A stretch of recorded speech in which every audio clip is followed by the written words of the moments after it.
J'ai trouvé les meilleurs éléments sur l'histoire du battleur. J'avais trouvé un excellent site web sur l'histoire de la magie et de la prestidigitation. C'est là où j'avais trouvé les meilleures choses. Et j'avais même vu, il y avait une exposition, enfin il y a longtemps, enfin à Saint-Germain-en-Laye sur le battleur de l'escamoteur de Jérôme Bosch. Il y avait pas mal de livres, d'éléments et tout. Et ils avaient même filmé une vidéo avec un prestidigitateur contemporain qui faisait le fameux tour de gobelet. C'était génial de Un regarder joueur de Bonto, quoi. un joueur de Bonto, et j'en ai même vu dans les rues de Paris, et là d'ailleurs, Oui, qui à font Paris, il y ça en a dans un encore. but plus pour escroquer les gens, parce que c'est un peu dans des coins un peu improbables, et puis on parie de l'argent, et puis évidemment, on retouche pas notre pari. Le petit caillou disparaît toujours. Et Ah, il la y pièce en a qu'on a encore, donnée, on la récupère pas. non, on la récupère pas. Et il y en a encore, j'étais éblouie d'en retrouver dans notre monde, en fait. Pour le coup, tu as raison, le battleur, il a eu des descendances. En fait, il y en a encore d'une certaine façon aujourd'hui dans le Mm. milieu à la fois des prestidigitateurs et des artistes.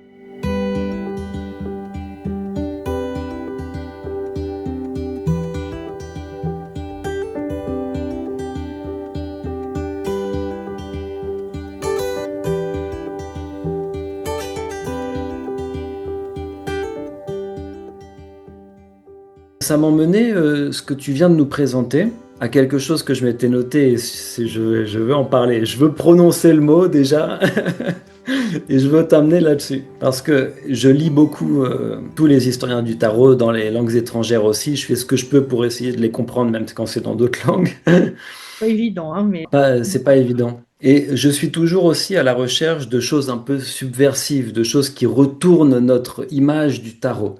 Parce que moi, c'est ce qui me fait le plus vibrer, quoi. J'ai besoin de sensations fortes.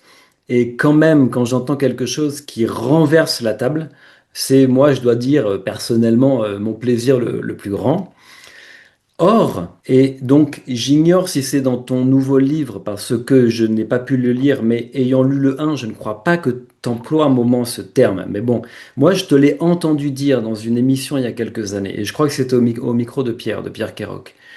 Et un moment, tu dis, et à raison de mon point de vue, que en fait les images du tarot, en leur temps, si on revient par exemple au XVe siècle, quand le tarot commence à apparaître dans les villes du nord de l'Italie, eh bien elles sont exotériques. tout à Donc, fait. exotérique, c'est l'antonyme ou le mot contraire de ésotérique. Ésotérique, c'est ce qui est caché et qu'on se transmet d'habitude d'initié en initié. Or, Mm.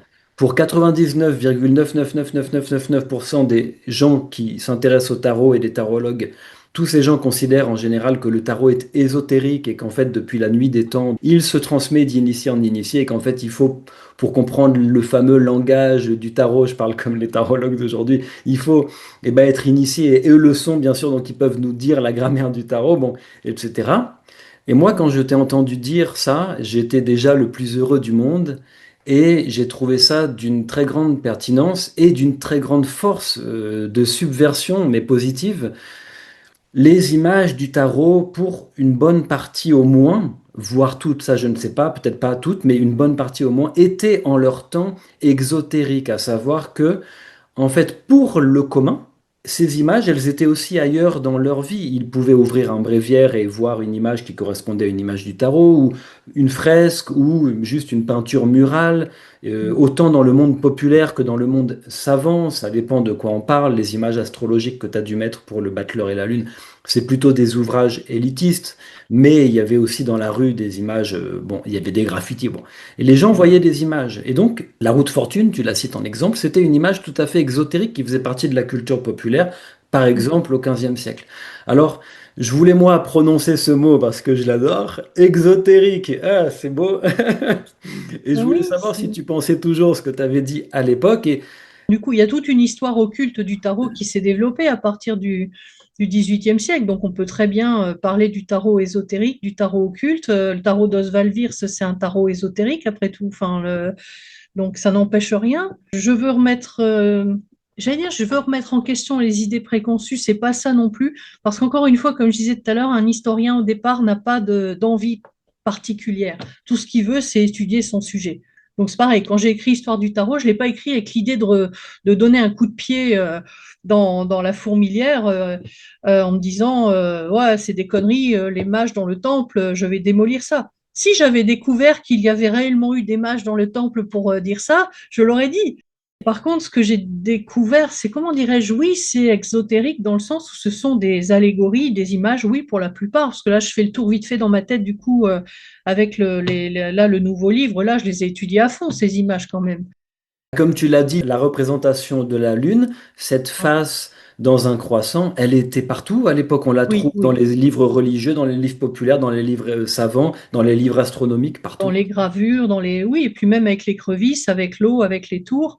Euh, Ce qui peut parfois être original au tarot dit de Marseille, c'est qu'effectivement, l'image en tant que telle, avec les tours, les chiens, les crevisses, l'eau et la lune, j'ai pas vu d'autres images où il y a tout ça en même temps. C'est-à-dire, en général, on peut la trouver avec de l'eau, avec les crevisses tout le temps, de l'eau souvent. Qu'est-ce qu'il y a d'autre? Bah, les chiens, non. Par contre, je l'ai rarement vu associé à des chiens. Mais après, du coup, pour certaines cartes du tarot dit de Marseille, certaines cartes sont vraiment originales. Mais par contre, elles associent, oui, de toute façon, une iconographie qui est très répandue, qu'on trouve souvent. Un exemple concret, par exemple, le fou aussi. Euh, c'est vrai que moi, j'ai pas vu, il y a plein d'images de fous qui existent, hein, avec le bonnet, les grelots, la marotte.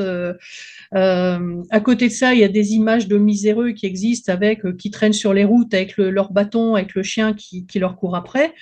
C'est vrai qu'il n'y a que dans le tarot dit de Marseille que j'ai vu le mariage des deux, peut-être pour signifier encore plus à quel point ce pauvre fou est misérable.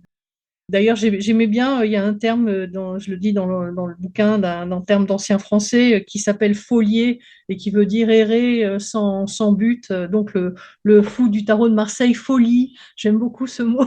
Ah, magnifique, je connaissais Et pas. Le verbe folier, faulier errer sans but, génial. et folie. D'ailleurs, j'ai envie de dire en passant que dans le nouveau livre aussi, j'ai beaucoup creusé les mots. C'est-à-dire, on parle pas beaucoup, enfin, on fait beaucoup sur les images, mais là, j'ai mis des textes et il y a chaque mot de chaque arcane, je creuse l'étymologie, d'où ça vient, qu'est-ce qu'on sait là-dessus.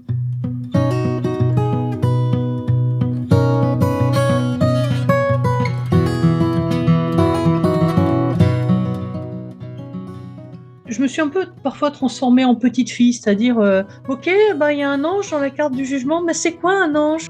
Puis je suis allée voir je suis allée consulter des encyclopédies de théologie catholique, des encyclopédies de spiritualité ascétique et mystique, des gros machins, mais ça que je connais parce que c'est là où ce que j'ai fait en études d'histoire religieuse, ça m'a beaucoup servi.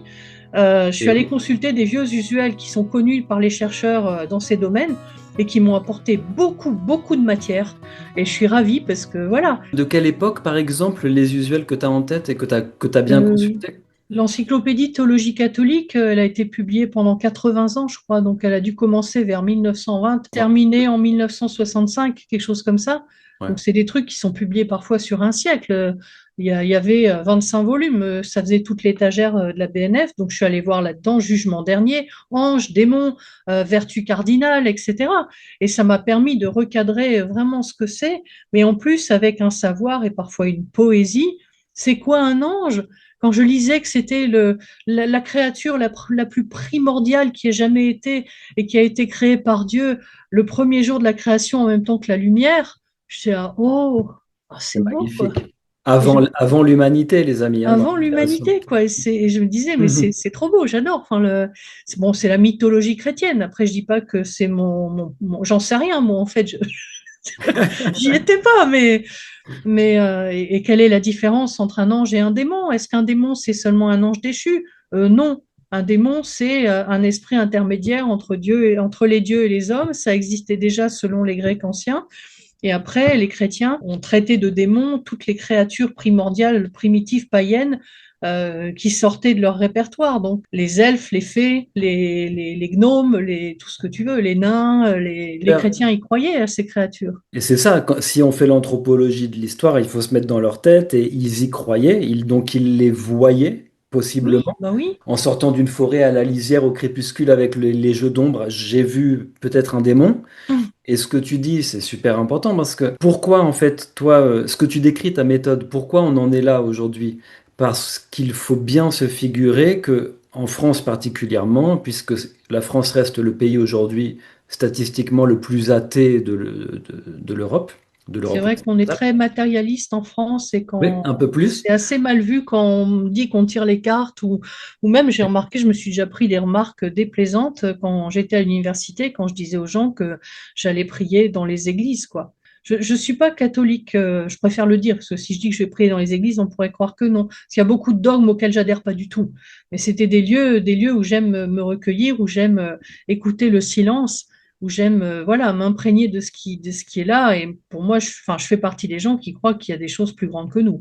Oui, Ça, c'est clair, j'ai envie tu de n'es le pas dire. pratiquante, mais tu es C'est, sensible, j'ai une poète. pratique spirituelle, en fait, voilà. Et Mais oui, c'est vrai que on me critiquait pour ça, hein. Je me faisais traiter de, comment dirais-je, de réactionnaire, de, comment dire, c'était quoi, de, ben c'est l'opium du peuple, en gros, enfin, de oui. filles crédules et puis qui croient n'importe quoi.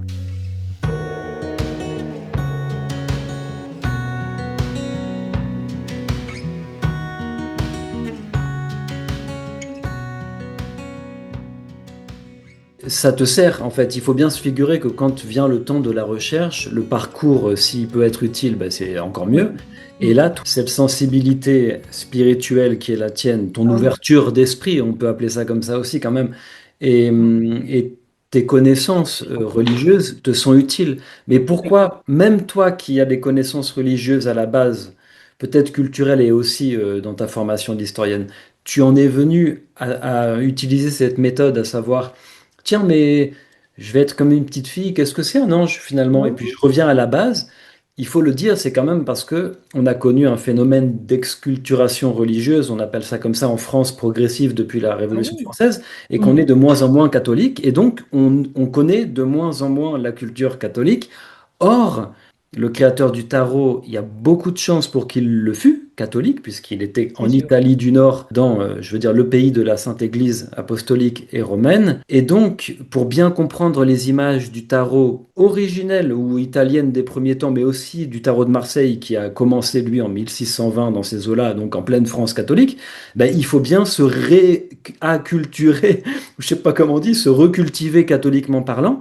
Et ce que tu Mm. viens de dire, ce que tu viens d'exprimer, tu vas chercher dans ton usuel, mais qu'est-ce que c'est qu'un démon? Oh. Une créature intermédiaire, etc. C'est exactement, par exemple, ce que dit Francesco Piscina, donc un Italien catholique du XVIe siècle qui interprète symboliquement la suite d'atouts du tarot et qui, atout après atout, offre une symbolique souvent par le filtre catholique. Et quand il arrive au diable et au démon, il dit exactement mot pour mot ce que tu viens d'exprimer. Francesco Mm. Piscina, il dit ça. Il dit les démons, donc le stade intermédiaire entre les humains, le ciel, etc., etc. Donc, on voit là pour moi l'importance en fait de la méthodologie que tu utilises. Il faut se cultiver selon les anciens savoirs de ceux qui existaient à l'époque où le tarot a été conçu, si on veut pouvoir comprendre les images. Sinon, on est anachronique, quoi. Qu'en Mm. penses-tu? Oui, bah oui, je peux pas. J'ai envie de dire, c'est con. Faut être curieux, c'est tout. Faut aller chercher le savoir là où il est. Si on veut se documenter sur une carte qui s'appelle le pape, il faut aller étudier l'histoire de la papauté. Si on veut se documenter sur une carte où il y a un ange, ben, il faut se documenter sur les anges. Je sais pas, moi j'ai fait vraiment quelque chose de basique en fait pour le deuxième livre, comme j'avais fait pour le premier. Je suis allée compulser le savoir des historiens. La mort, bah, je suis allée lire des livres sur la mort et ses représentations. Pourquoi un squelette? D'où il vient? Qu'est-ce que c'est? La roue de fortune. Bon Dieu, j'ai eu de la chance. Il y a quelqu'un qui a écrit une thèse dessus. Je suis allée dépouiller toute la thèse. Il y avait tout. D'où ça vient? Quand est-ce que c'est apparu? De quel texte? Quelle est la plus ancienne représentation connue d'une roue avec des mecs dessus? Il y avait tout. C'était merveilleux. Enfin, là, et là, c'est ça que j'ai envie de dire aussi, c'est que, alors que pour le tarot, on ne sait toujours pas qui l'a créé, on ne sait pas exactement dans quel sens on peut donner encore à ces 22 atouts, pour les arcanes, mais il y a plein de choses qui sont sues. On le sait d'où ça vient. On sait pourquoi il y a un aigle sur le blason de l'empereur, pourquoi il croise les jambes. Enfin, il y a des choses vraiment évidentes. Pourquoi le pape il fait ça? Évidemment. Enfin, de toute façon, les papes le font encore aujourd'hui. Donc ça, c'est des choses tellement évidentes. Pour des choses plus obscures, enfin obscures. Par exemple, le soleil, j'ai eu un peu de mal parce que comment on peut mettre en lien le soleil, ce petit muret et les deux petits mouflets là, presque tout nus. C'est C'était quand même pas difficile. évident à retrouver des pistes là-dessus, mais il y en a.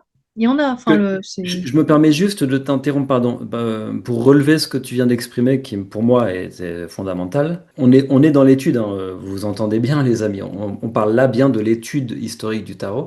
Et tu fais un distinguo dans la suite d'atouts entre le message général. Voilà, on suppose que la suite d'atouts est un genre de système général, un système du monde humaniste qui délivre un message à décrypter. Des historiens et d'autres chercheurs indépendants se penchent dessus. Moi-même, je travaille beaucoup sur cet essai-là, la tentative d'interpréter en fait le système général.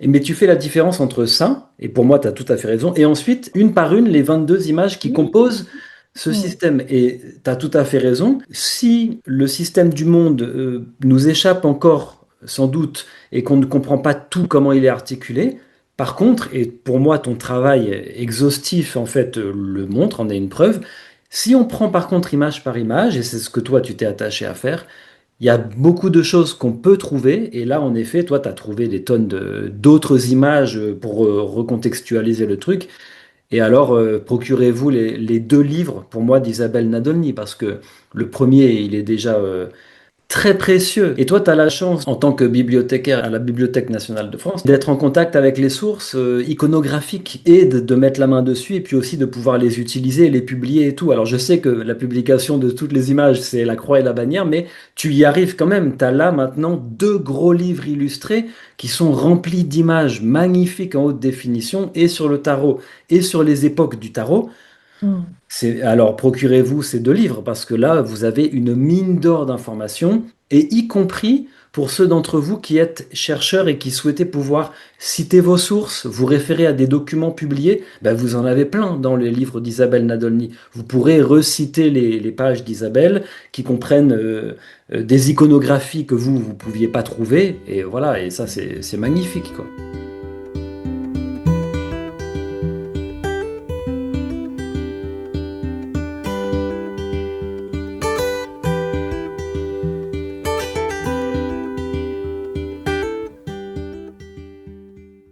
Ben, merci pour. Oui, c'est vrai que j'ai eu beaucoup de facilité à faire ces recherches, même pour ce qui est des documents écrits. Parfois, j'étais en train d'écrire sur Tempérance, je me souviens, et j'ai ah ben merde, il y a une carte où il est marqué à Trempance, qu'est-ce que ça veut dire? J'ai oublié de chercher sur ce mot. Puis hop, c'est la pause déjeuner, je vais en salle de lecture, je vais chercher un dictionnaire d'étymologie de l'ancien français, du français du XVIe siècle, je me souviens, si je me souviens bien, et puis hop, je clac, clac, clac. Ah oui, d'accord, ça s'écrivait comme ça à cette époque-là. Et c'est bon, j'ai l'info. Même au Moyen-Âge d'ailleurs. Tiens, dans mon livre, vous verrez une belle enluminure. Il est marqué à Trempance, et puis on voit une bonne femme qui est en train de sermonner un bonhomme qui est en train de manger. Oui, parce que alors là, bon, mais on s'achemine vers la fin de cet entretien, Oui, mais sinon, après, ça, je pense que ça n'en finira pas. Après, les gens vont peut-être trouver ça un peu long.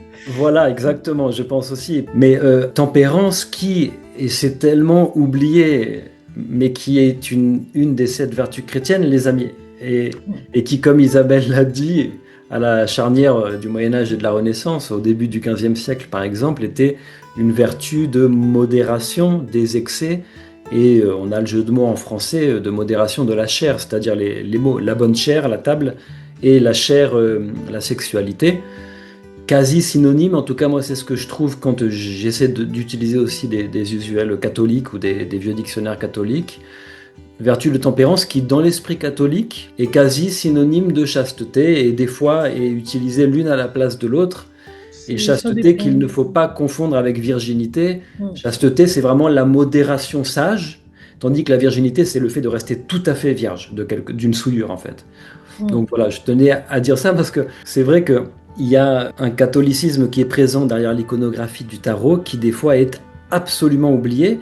Et donc on a un pape devant les yeux mais on voit pas le pape quoi. Et c'est quand même un phénomène psychique tout à fait étonnant. On a Ah, une tempérance qui est une vertu catholique, mais en fait non, ça, tout à coup on voit plus du tout cet aspect-là. Mais il faut signifier que comme tu l'as dit tout à l'heure, si on doit attribuer la création du mythe occulte et égyptien du tarot à quelqu'un, pour moi, c'est Antoine Courte de Guesblen. Et Antoine Courte de Guesblen, qui était quand même, il faut le dire, un immense érudit, hein, c'était un cerveau, le type incroyable. Et ce qu'il écrit est passionnant. Si vous trouvez quand même en PDF Le Monde Primitif, tous les tomes, je crois, sur Internet, et le tome qui parle du tarot. Il faut dire que Antoine Courte de Gabla, en effet, a complètement passé sous silence l'iconographie catholique du tarot. Il était protestant, il était franc-maçon, peut-être ceci explique cela, je ne sais Oui, pas. je pense aussi. Après, il a créé un autre système. Après, je pense que c'est intéressant de rappeler l'origine. Après, ça enlève rien. Je pense qu'aujourd'hui, si on fait des tirages de cartes et si on dit à quelqu'un en tirant tempérance, tu devrais picoler moins, c'est peut-être pas le plus intéressant. Enfin, oui, Ah pourquoi oui, pas. faut Ou le actualiser, pendu. tu veux dire. Ou si on tire le pendu, ah, il y a un traître parmi vous. Bon, je sais pas si c'est vraiment donc je pense qu'après, toute l'interprétation contemporaine des cartes, je la trouve très valable, moi. Enfin, j'ai rencontré d'excellents tarologues qui m'ont fait des super tirages, même s'ils connaissaient rien à l'histoire du tarot. C'est pas forcément un problème. Ça me dérange pas. C'est encore une fois la pratique qui change de la théorie. Après, on peut intégrer une théorie dans. Enfin, c'est marrant. Je veux dire, je vais répondre comme une Normande. On peut très bien faire un travail théorique approfondi et l'intégrer à sa pratique. Je pense que c'est possible. Moi, la seule chose que je supporte pas, c'est le mensonge. Enfin, c'est pas le mensonge, c'est les connaissances fausses. Pour donner un exemple concret, je sais pas, si je rencontre quelqu'un qui est passionné par la Kabbale et qui va lire les vieux bouquins du 19e sur la Kabbale, parce que souvent c'est difficile de lire autre chose, et qui va dire pour moi ça correspond au tarot, et qui va dire tiens, moi je trouve que si on met si on fait coller un peu les 22 du tarot et les 22 de la Kabbale, je trouve que ça donne quelque chose d'intéressant. Pourquoi pas? Par contre, s'il me dit que le tarot provient de la Kabbale, là, je vais dire non. Voilà, Et c'est puis ça, c'est tout. Et c'est c'est ça. et c'est pareil pour tout. Après, si quelqu'un veut interpréter tempérance comme la guérison, le repos, je sais pas quoi, bah ok, y a pas de problème. C'est Bien sûr. pas. Dans la pratique, en fait, c'est pour ça que moi, j'invite à distinguer dans la pratique. C'est l'inverse pour moi, tout est libre. Et il faut utiliser l'inspiration et l'intuition du moment et Mm. se charger de ça pour pouvoir faire des tirages qui nous guident. Et moi-même, je tire, j'ai toujours tiré pour moi. Je propose des consultations et des tirages constructifs. Donc en fait, je pense exactement comme toi. Et dans ces moments de tirage, moi j'ai toutes les écoutilles ouvertes. L'intuition, pourquoi pas la prémonition, je sais pas trop quoi d'autre. Tout est ouvert. Mm.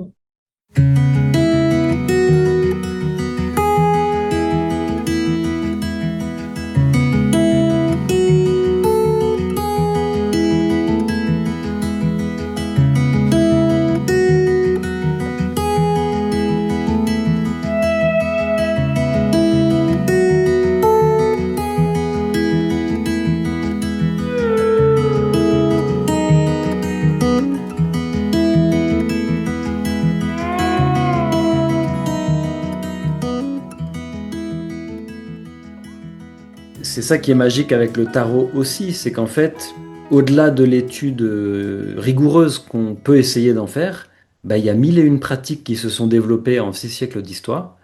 Mm. Et il y a des pratiques artistiques. Donc toi, en fait, je trouve que tu es aussi dans un geste ancestral, finalement, quand tu fais du conte avec le tarot, parce que quand on retrouve dans les archives, même du 16e, je crois que tu avais travaillé sur ça, d'ailleurs, je ne sais pas si c'est dans le deuxième livre, mais on a toujours eu en vérité des poètes et des chansonniers, etc., qui écrivaient en s'inspirant du tarot. Et c'est Oui, d'ailleurs je. quand même comme ça que, en partie, enfin, les grands chercheurs comme Michael Dumet, par exemple, c'est comme ça en partie qu'il a pu reconstituer les ordres d'atouts différents à travers l'histoire. C'est en trouvant des chansons et des poèmes qui s'inspiraient du tarot et donc qui citaient les listes dans leur cité italienne à eux de comment étaient ordonnés les atouts. Ah, et quand on y pense, c'est fou de se dire que c'est comme ça qu'ils ont pu reconstituer les différents ordres d'atouts. C'est pas en trouvant des listes, à part le sermon style, mais il y en a peu. C'est moins en trouvant des listes faites par des savants, parce qu'il y en a très peu, quoi. Donc en fait, finalement, les artistes, dès, à mon avis, le 15e et depuis le 16e, c'est sûr, eh bien, se sont toujours inspirés du tarot pour créer jusqu'au 20e avec des romans entiers inspirés par les arcanes et tout, quoi. Oui, j'en parle un petit peu. J'ai trouvé, oui, des textes là-dessus. Je cite un extrait d'un poème, des choses comme ça, mais j'en parle à la fin du deuxième livre. En fait, j'avais écrit toute une partie qui sera pas dans le deuxième livre, qui fait une cinquantaine de pages, où j'avais développé un peu, j'avais refait une histoire du tarot, une petite histoire enrichie avec toutes les connaissances qu'il n'y avait pas dans le premier livre, enfin les dernières découvertes, et j'avais un peu développé ce que j'avais pas fait dans le premier sur le tarot a-t-il un sens? Enfin, qu'est-ce qu'on connaît? Et puis ce qu'on en faisait aussi, les poèmes, les ballets, des choses comme ça. Mais je reparle un peu de la création artistique dans le tarot, vu que je parle des mythes, contes et légendes, du coup. du fait de compter avec le tarot. Donc j'ai voulu aussi parler de ce que faisaient les autres avant et d'écrire des histoires et tout ça. Génial. Écoute, si tu le veux bien, pour moi, on peut s'acheminer vers la conclusion et j'avais prévu de te poser une question.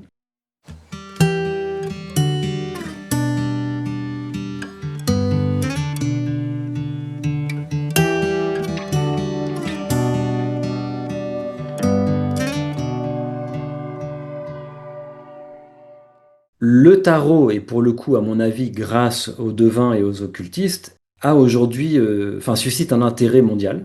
Et aujourd'hui, chaque semaine, il y a des nouvelles personnes qui découvrent le tarot et qui s'y mettent ou qui aimeraient. Et je vois aussi dans la diffusion, il y a des chaînes YouTube qui continuent de se créer. Encore une le mois dernier, voilà, nouvelle chaîne YouTube concentrée sur le tarot, etc. Il y a des livres qui sortent et tout. Le tarot suscite un très grand intérêt. Et moi, je pense toujours aux personnes, aux néophytes, entre guillemets, aux personnes qui arrivent, qui débarquent dans la tarologie contemporaine.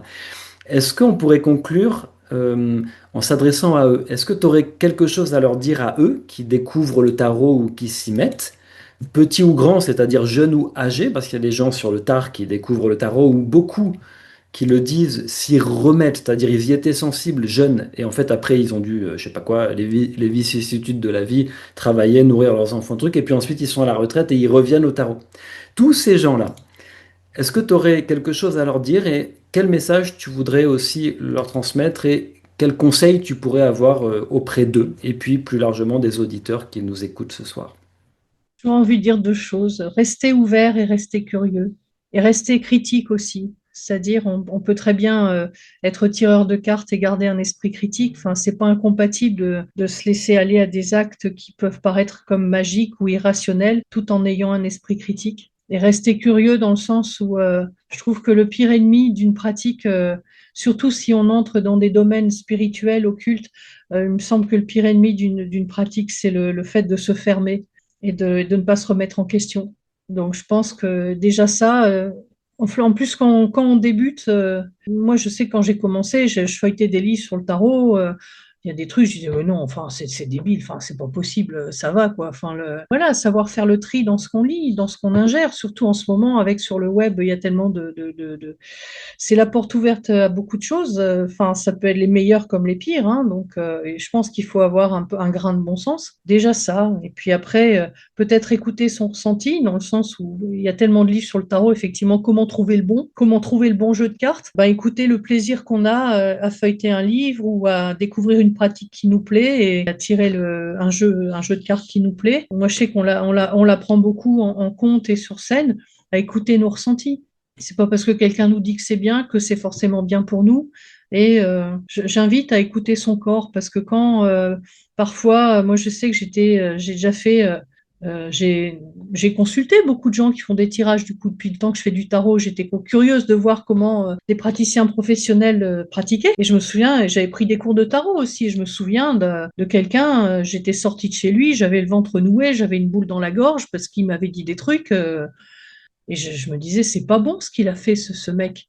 Parce que, il y en a qui disent des choses qui vont fermer l'horizon du consultant, qui vont mettre le doigt sur des problèmes, mais sans donner de clé pour les résoudre. Ben non, non et non. Enfin, quand ça ferme, il faut s'en aller. Si j'ai envie de dire un truc, c'est ça. Et si vous lisez un livre qui vous met mal à l'aise, où vous dites, mais je n'adhère pas à ce, eh bien, fermez-le et prenez-en un autre. Il faut savoir s'écouter. Je dis s'écouter, ça ne veut pas dire être complaisant non plus envers soi-même, c'est-à-dire n'écouter que son propre point de vue, se fermer à tout le reste. Mais il pourrait peut-être y avoir une contradiction dans ce que je dis, mais non, on peut être ouvert sur ce que disent les autres et en même temps savoir au fond de soi ce qui est bon pour nous. Et c'est pas du tout incompatible. Et aussi savoir remettre en question ce qui est bon pour nous parfois.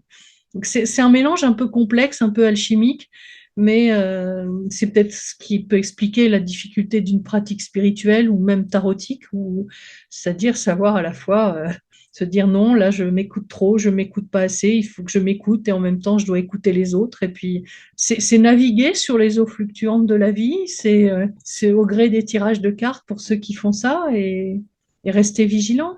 Mais en tout cas, ouais, ne pas s'enfermer dans des certitudes. Je trouve que c'est la pire chose à faire. Un grand merci. Cette conclusion était formidable. C'était un privilège pour moi de t'avoir sur ma chaîne aujourd'hui. Tu es une grande dame du tarot pour moi et je crois qu'on a une grande chance Bon, de merci, t'avoir c'est et gentil de dire ça. Merci, merci beaucoup. à très bientôt Isabelle.